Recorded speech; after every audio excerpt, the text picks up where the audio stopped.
tiếng này nó sẽ phải được hình thành qua cả một quãng thời gian nhé. Và nó được hình thành từ những hình ảnh tốt đẹp mà chúng ta xây dựng trong quá khứ, cộng dồn theo thời gian, và nó sẽ hình thành nên cái gọi là danh tiếng của doanh nghiệp. Nó là một collective representation of the past image of an organization established over time. Khi mà cái hình ảnh của các bạn được xây dựng qua một quãng thời gian với những hình ảnh tốt đẹp được cộng dồn trong tâm trí của công chúng, thì nó sẽ hình thành nên reputation là danh tiếng của doanh nghiệp. Được chưa? Chúng ta hay sử dụng từ reputation, nó chính là danh tiếng của doanh nghiệp. Danh tiếng nó phải được hình thành nên từ những hành động của doanh nghiệp trải dài trong một khoảng thời gian, từ quá khứ cho đến hiện tại, kết nối giữa quá khứ với hiện tại bằng những cái hình ảnh ở tại những thời điểm nhất định mà doanh nghiệp xây dựng. Và khi đó nó sẽ hình thành nên danh tiếng. Mỗi một hoạt động giao tiếp thành công, mỗi một thành tựu của doanh nghiệp đạt được trong một mốc thời gian cụ thể, cộng dồn lại, nó sẽ tạo thành một cái danh tiếng mà doanh nghiệp có ở trên cái thị trường. Vậy cái đầu tiên chúng ta muốn làm đối với truyền thông doanh nghiệp là chúng ta sẽ tạo dựng hình ảnh cho doanh nghiệp. Sau đó chúng ta sẽ tiến tới xây dựng cái danh tiếng của doanh nghiệp và protect the corporation reputation, bảo vệ cái hình ảnh và danh tiếng này của doanh nghiệp. You also have the stakeholder concept. Chúng ta nói rất nhiều đến stakeholder.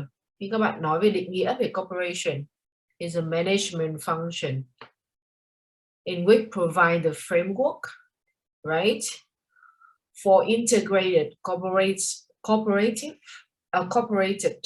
integrated the internal and external communication effectively and efficiency, with the priority purpose, overall purpose is build up the good image and the relationship with the stakeholder. So that is a definition of the corporation communication. So what is a stakeholder? Stakeholder is not the shareholder. Shareholder is an investor who hold the share of the company, right? There's a stakeholder. Is every single entity involving with your business or your company depends on. So that is a stakeholder. And stakeholder concept take a central state in the core things within the corporate communication, rather than considering the organization environment simply in terms of the market of the general public. That means the stakeholder is the core things of the corporation communication. This is the target audience of your company. Corporation communication is the way that you communicate with the stakeholder. Stakeholder is a relevant party or entity that the company depends on, or who have a relevant with your business. So that is a stakeholder. It's not the shareholder only. It's including the shareholder and other public or other audience. So this is a stakeholder. Chúng ta có một cái thuật ngữ được gọi là các bên liên quan và các bên hữu quan. Người ta gọi chung là stakeholder. Nó sẽ khác với shareholder là cổ đông. Bản chất của cái stakeholder này là bao gồm tất cả những cái đối tác, tất cả những cái thực thể mà nó liên đới đến hoạt động kinh doanh của các bạn. Nó không đơn thuần chỉ là môi trường như chúng ta vẫn định nghĩa ở trong các cái công chúng nói chung, mà nó là tất cả các bên liên quan, có liên quan tới hoạt động kinh doanh của các bạn hoặc là doanh nghiệp của các bạn phụ thuộc vào các nhóm đối tượng này, thì người ta gọi nó là stakeholder. Chúng ta sẽ tìm hiểu rõ hơn về các nhóm stakeholder ở các buổi sau. Tuy nhiên đây là một cái khái niệm, nó sẽ là khái niệm cốt lõi trong cái truyền thông doanh nghiệp mà các bạn được học. Truyền thông doanh nghiệp là truyền thông hướng tới các nhóm công chúng liên quan. Thế nào là các nhóm công chúng liên quan? Đấy là những nhóm công chúng mà hoạt động kinh doanh của công ty phụ thuộc vào, thì người ta gọi đấy là stakeholder. Ok. Và chúng ta sẽ được học kỹ hơn về các cái nhóm stakeholder trong những buổi sau. Trong buổi sau, yên tâm về điều đấy. Tiếp tục.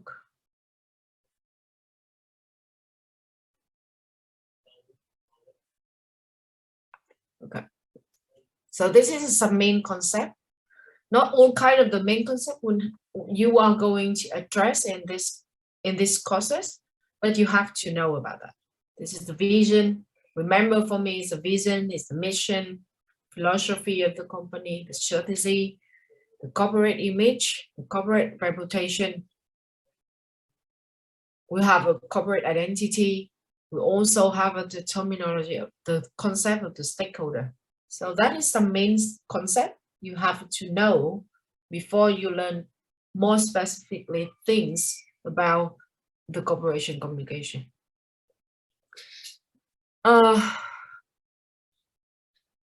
Okay, so we move to the next part. We want to talk about the corporation communication and other communication area in the company. And I have to tell you that the corporation communication and the business communication, as well as the management communication, are different in terms of something. First, corporate communication just focus on the organization as a whole.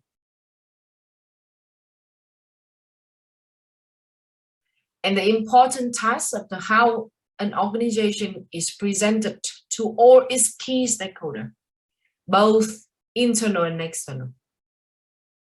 Or that means you just focus on how you can communicate with the key stakeholder about your company. That is a corporation communication.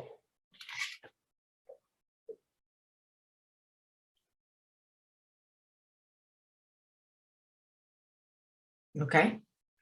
And the business communication and management communication as more technical and apply, focusing on writing, presentational, and other communication skill, and their focus is likely restricted to the interpersonal situation, such as a small group within the organization.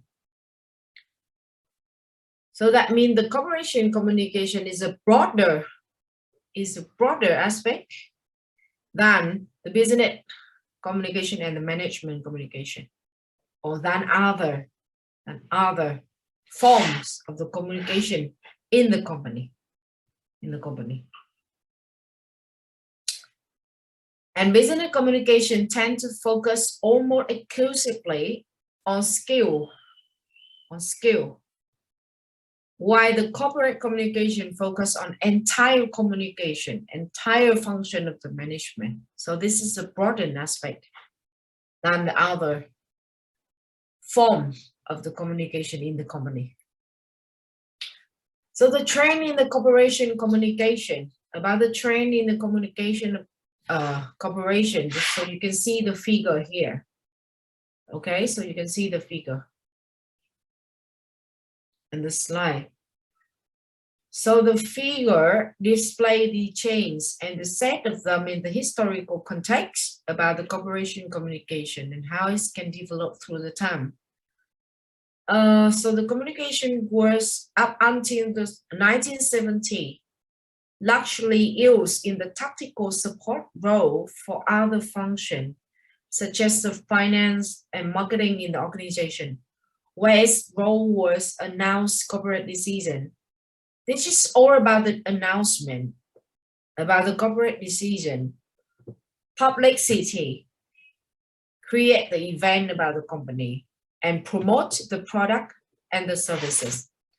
So from the 1900 to the 1970, the corporation communication is still concerned like is referred to the function of the company, which support to other function in the company, like marketing function, or be the part of the marketing function. It's all about the PR. Like you want to announce something, announce the corporation decision, you want to create some publicity event, or you want to promote the product service only. That is a public relation only. Như vậy tại cái thời điểm các bạn sẽ nhìn thấy chúng ta có một cái sự phát triển rất là lớn của communication, của truyền thông doanh nghiệp. Trước đây ấy, thì cái truyền thông doanh nghiệp ấy, nó chỉ đơn thuần dừng lại là một cái chức năng mà chúng ta hay gọi trong cái lịch sử hình thành của corporation ấy, là chúng ta chỉ dừng lại, trước đây nó chỉ gọi là public relation thôi, tức là làm việc với công chúng. Nó là một cái bộ phận thuộc về marketing, nó là một bộ phận chức năng như là cái bộ phận chức năng nằm trong marketing, sẽ giúp cho doanh nghiệp thực hiện khi mà doanh nghiệp muốn thông báo một cái gì đấy, thông cáo báo chí một cái gì đấy về một cái quyết định nào đó của doanh nghiệp, chúng ta gọi là thông cáo báo chí. Hoặc là khi chúng ta muốn thúc đẩy, hỗ trợ cho một cái sản phẩm, một cái thương hiệu nào đấy của doanh nghiệp thì chúng ta làm truyền thông thôi, chúng ta làm public relation. Hay chúng ta muốn tạo ra một cái event nào đấy, chúng ta muốn tài trợ cho một cái đối tượng nào đấy, thì khi đó chúng ta sử dụng cái corporate communication như là một cái chức năng PR của doanh nghiệp thôi. Sau này khi chúng ta bắt đầu phát triển đến giai đoạn thứ hai, bắt đầu từ năm 1980 cho đến năm 2000, you can saw the real ship in that communication become used in a more strategic sense.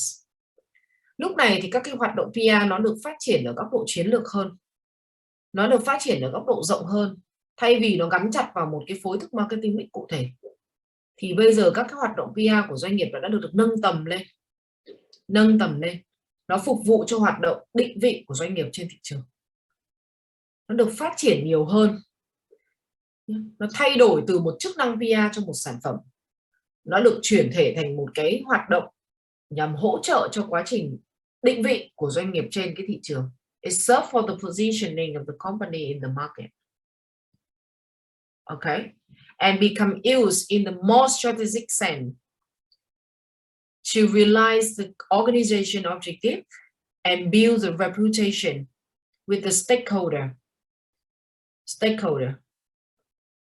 for its success and survive in the market. And we mentioned about the terminology of this concept of the positioning.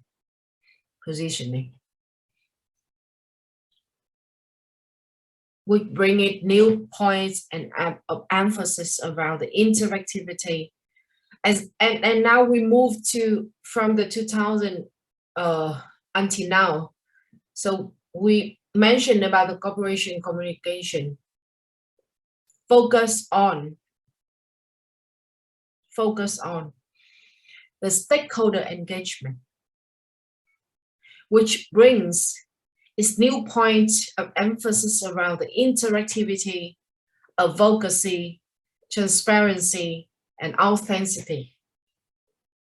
One of the best ways to demonstrate over change in the corporation communication that we witnessed in the recent years at Apple. Bây giờ thì các bạn dùng cái thuật ngữ về corporation communication, nó không đơn thuần chỉ là một chức năng PR của doanh nghiệp. Nó cũng không đơn thuần chỉ phục vụ cho quá trình định vị của doanh nghiệp trên thị trường và nói cho mọi người biết các bạn là ai. Mà bây giờ nó còn chuyển sang một cái thế chủ động hơn, active hơn. Đó chính là cái sự tương tác và gắn kết đối với các bên liên quan và các bên hữu quan một cách chủ động, một cách chiến lược. Tức là từ việc chúng ta chỉ làm việc PR một cách nhất thời với việc hỗ trợ cho một cái sản phẩm nào đấy, sang PR một cách chủ động để định vị cái vị trí của doanh nghiệp trên thị trường, nói cho mọi người và các bên liên quan biết doanh nghiệp là ai và xây dựng mối quan hệ với các bên liên quan một cách chủ động. Thì bây giờ các hoạt động về truyền thông doanh nghiệp nó đã hướng tới một cái khía cạnh mới hơn, đó là hướng tới sự tương tác và kết nối đối với các bên liên quan và các bên hữu quan trong việc triển khai các hoạt động kinh doanh của mình, tập trung vào các cái thuật ngữ như có sự ủng hộ từ phía công chúng. Các bạn đạt được sự ủng hộ từ phía công chúng một cách chủ động, chúng ta tương tác một cách chủ động, kết nối một cách chủ động đối với các cái bên liên quan và các bên hữu quan. Chúng ta tăng tính minh bạch trong các cái thông tin mà chúng ta công khai, chúng ta công bố, cũng như là chúng ta có những cái phát ngôn một cách chính thức đối với các bên liên quan và các bên hữu quan về doanh nghiệp của các bạn. Như vậy cái xu hướng và sự phát triển của truyền thông doanh nghiệp đã được phát triển từ một cái chức năng trong một cái bộ phận của doanh nghiệp, nó đã được phát triển dần dần thành một bộ phận riêng chịu trách nhiệm cho việc xây dựng hình ảnh của tập đoàn, xây dựng hình ảnh của doanh nghiệp và bảo vệ cho hình ảnh và danh tiếng của doanh nghiệp kết nối một cách chủ động đối với các bên liên quan và các bên hữu quan. Thì đấy là cái tiến trình phát triển của các cái hoạt động truyền thông trong doanh nghiệp mà những cái người làm truyền thông trong doanh nghiệp người ta sẽ cần phải quan tâm, và người ta định nghĩa theo thời gian nó sẽ là như vậy. Đây là một số cái xu hướng phát triển của truyền thông trong doanh nghiệp. Thì cái này các bạn có thể tìm hiểu thêm, đọc thêm ở trong sách cho cô nhé. Đó. Back at the we saw the powerful the restructuring chain in the many corporate organizations, where every function in the organization will assess based on the accountability and contribution to the organization. So that means the time in the past, the corporation communication can be concerned as the PR function only. And since the early 1990 and right up until only 2000, organization became the primarily concerned with the ideas as a corporate identity, or you use a corporate communication to communicate with the key stakeholder about the positioning, about your positioning, or the corporate identity to show who you are and where and which position that company have in the market. Okay, and so that is the concept of the positioning. And after you just tell the people who you are and tell the key stakeholder about the corporate identity, and these days the stakeholder become more active in voicing their expectation toward the organization. They ask for more information. They demand for more information from the company. They demand the interactive, the conversation, the dialogue-based form of the communication. That means when they ask something, when they want to communicate with the company from the stakeholder, the company have to create some platform, a little change into that you have to create some platform to engage with the stakeholder. Bây giờ khi các bạn làm truyền thông doanh nghiệp, nó không đơn thuần chỉ là việc các bạn thông cáo báo chí về các bạn là ai, các bạn đưa ra các cái tài liệu về doanh nghiệp, như chúng ta tạo ra các cái kit về doanh nghiệp, mà bây giờ là chúng ta phải tạo ra các cái platform interactive, tức là các bạn phải tạo ra những cái nền tảng để chúng ta có thể tương tác một cách trực tiếp với các cái key stakeholder, với những bên liên quan ngay khi họ cần, và chúng ta tạo ra những cái kênh mang tính chất chính thống, có độ tin cậy, có độ chuẩn mực để cung cấp các cái thông tin từ phía doanh nghiệp một cách chính thức về những phát ngôn của doanh nghiệp, liên quan đến hoạt động của doanh nghiệp và liên quan đến danh tiếng của doanh nghiệp và hình ảnh của doanh nghiệp. Như vậy chúng ta chuyển thể từ một cái bộ phận chức năng, các bạn sẽ chuyển thể dần dần sang một cái nền tảng đa phương tiện để chúng ta có thể tiếp cận và giao tiếp một cách chủ động hơn với stakeholder, và từ đó thì chúng ta có thể đáp ứng được cái nhu cầu ở đây nó gọi là nhu cầu thông tin, nhu cầu tương tác, nhu cầu trao đổi đối với doanh nghiệp và các key stakeholder. Từ đó chúng ta sẽ bảo vệ được hình ảnh của doanh nghiệp, và chúng ta sẽ bảo vệ được danh tiếng và xây dựng được danh tiếng của doanh nghiệp trong một khoảng thời gian nhất định. Thì đó là training the corporation communication. Okay, so that's all for today. Okay.